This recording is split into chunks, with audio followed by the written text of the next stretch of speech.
નમસ્કાર દર્શક મિત્રો, HK ન્યૂઝમાં આપનું હાર્દિક સ્વાગત છે। પાલદડ ગાંવ શહીદ દિવસ, અંગ્રેજોના ગોળીબારમાં 1200થી વધુ આદિવાસીઓ શહીદ। સાબરકાંઠા જિલ્લાના વિજયનગર તાલુકાના પાલદડ ગામે 7 માર્ચ 1922ના રોજ બનેલી પાલદડ વાવ હત્યાકાંડ ઘટના ભારતીય સ્વાતંત્ર્ય સંઘર્ષના ઇતિહાસમાં કાળા દિવસ તરીકે યાદ કરવામાં આવે છે। આ ઘટના જલિયાવાલા બાગ હત્યાકાંડ કરતાં પણ ભયાનક ગણાય છે। તે સમયે આદિવાસીઓ પર વધારાના કરના વિરોધમાં રાજસ્થાનના સ્વાતંત્ર્ય સેનાની મોતીલાલ તેજાવતના નેતૃત્વમાં મોટી સભા યોજાઈ હતી, જેમાં પોશીના સહિત આસપાસના ગામોના હજારો આદિવાસીઓ હાજર રહ્યા હતા। સભા દરમિયાન અચાનક પરિસ્થિતિ તંગ બનતા અંગ્રેજ સૈનિકોએ અંધાધૂંધ ગોળીબાર શરૂ કર્યો। આ ગોળીબારમાં 1200થી વધુ આદિવાસી સ્વાતંત્ર્ય સેનાનીઓ શહીદ થયા હતા। ઘણા લોકો જીવ બચાવવા માટે કૂવામાં કૂદ્યા, જ્યારે અનેક શહીદોની લાશો હેર નદીમાં વહાવી દેવામાં આવી હતી।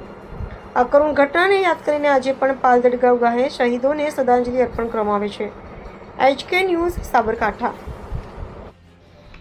આજ રોજ 7 માર્ચના દિવસે પાલદડ વાવ સ્મારક જોડે શહીદોને શ્રદ્ધાંજલિ આપવા માટે અહીંયા જલિયાવાલા બાગ કરતાં પણ મોટો હત્યાકાંડ થયેલો હતો અને આજુબાજુના ગામના જે આદિવાસી લોકો છે મોટી સંખ્યામાં અહીંયા શ્રદ્ધાંજલિ આપવા આવે છે।